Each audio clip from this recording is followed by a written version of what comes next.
जय श्री कृष्ण। नमस्कार, आदाब, सत श्री अकाल, वंदे मातरम। आप सभी का हमारे यूट्यूब चैनल सत्युग आरंभ में बहुत बहुत स्वागत है। और इस समय हम भारतीय किसान यूनियन लाल बहादुर शास्त्री के जितने भी कार्यकर्ता हैं, पदाधिकारियां उपस्थित हैं जंतर मंतर पर। और आज दिनांक अध्यक्ष जी क्या है और किस विषय को लेकर आप आए हो?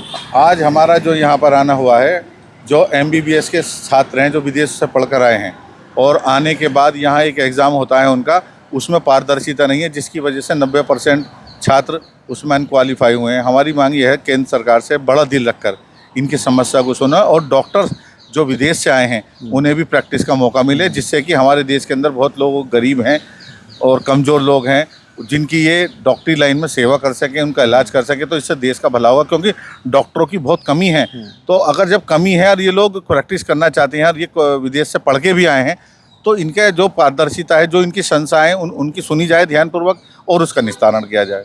बिल्कुल बिल्कुल। और हमारी महिला विंग की राष्ट्रीय अध्यक्ष हैं, हाँ, तो जैसे भी हैं वो भी हमारे साथ में हैं। और हमारे युवा के राष्ट्रीय अध्यक्ष हैं अमित यादव जी। देखिए, ज़्यादा तो इस बारे में हमें नॉलेज नहीं थी, लेकिन हमारे राष्ट्राध्यक्ष जी जैसा हमें आश्वासन वो देंगे, आदेश देंगे, हम उनके साथ हैं। बाकी हर चीज़ अन्याय के खिलाफ हम खड़े हैं।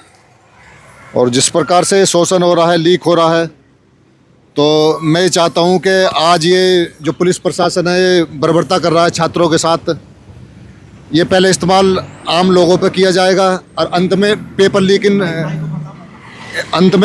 लीकिन जो पुलिस वाले हैं या फोर्स वाले हैं, रैपिड एक्शन फोर्स वाले, इनके भी परीक्षाएं बाद में लीक होनी है। क्योंकि 90% नौकरियां आर्टिफिशियल इंटेलिजेंस को जाएंगी भविष्य में, क्योंकि इन्होंने वो खेल AI का खेल शुरू हो चुका है। अब देश में नौकरियां नहीं बचने वाली। तो भाई आप कुछ करना चाहोगे? देखिए, जैसे कि देश के हालात चल रहे हैं, हालात इस वक्त किसी भी शिक्षा को लेकर के बहुत ही गंभीर हैं। हर एक एग्ज़ाम लीक कर दिया जाता है, कोई बाहर से पढ़ कर के आ रहा है। एक आर्थिक स्थिति लोगों की कमज़ोर होती है तब जा कर के बाहर लोग जाते हैं, वरना इंडिया में भी MBBS होता है, बहुत यहाँ अच्छे रेटों में होता है। कमज़ोर आर्थिक स्थिति वाले लोग बाहर जाते हैं, वहाँ मेहनत करते हैं, अपना घर बार छोड़ करके 5-6 साल बाहर मेहनत करने के बाद वो जब अपने देश में आते हैं तो उन्हें एक एग्ज़ाम देना होता है, जिस एग्ज़ाम की जो कंडीशन होती हैं वो बहुत ही ज़्यादा हार्ड होती हैं।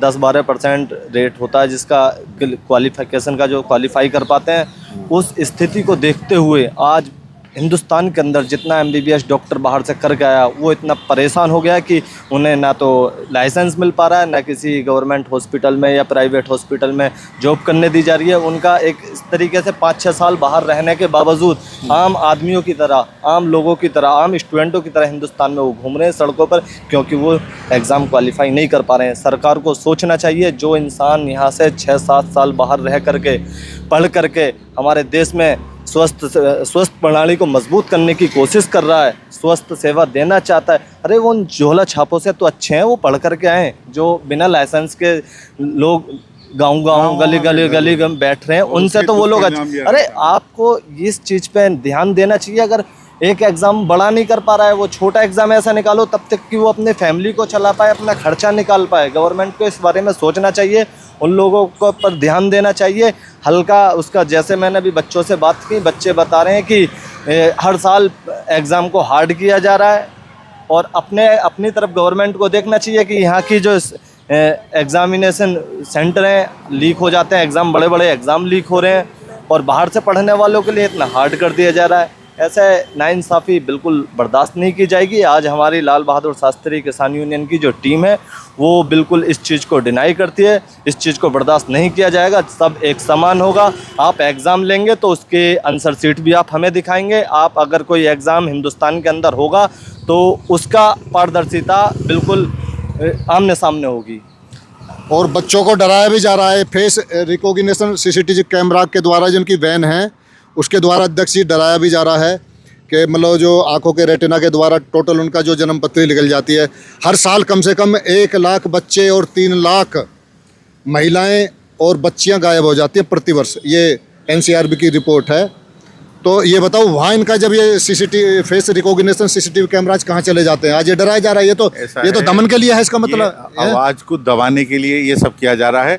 अगर इतनी एनर्जी जो हमारी जब बच्चियां गायब हो रही हैं, जैसे कि आपके आंकड़े बता रहे हैं, अगर मुझे खुशी होगी, मैं दिल्ली पुलिस को या केंद्र सरकार की जितनी भी इंटेलिजेंस है उनको मिठाई खिलाने का काम करूंगा। अगर जो गायब बच्चियां उनको बरामद करके उनके परिवार तक पहुंचाएं। जय जवान जय तो किसान। टेक्नोलॉजी कुल मिला के टेक्नोलॉजी जो है इनकी ये शोषण के लिए है। ये फायदे ये तो जो आंदोलन कर रहे हैं आंदोलन का दमन करने के लिए है, बस करने के लिए है, फायदे के लिए नहीं है। इसका इस्तेमाल जहां इस्तेमाल होना चाहिए वहां तो ये इंटेलिजेंस लग नहीं रही, और जहां इस्तेमाल नहीं होना चाहिए, जहां कोई लोकतंत्र में अपनी आवाज उठाने का काम कर रहा है, उन्हें दबाने के भैया लिए हमारी आई रिकॉग्निशन फेस रिकॉग्निशन हमारी कर लो।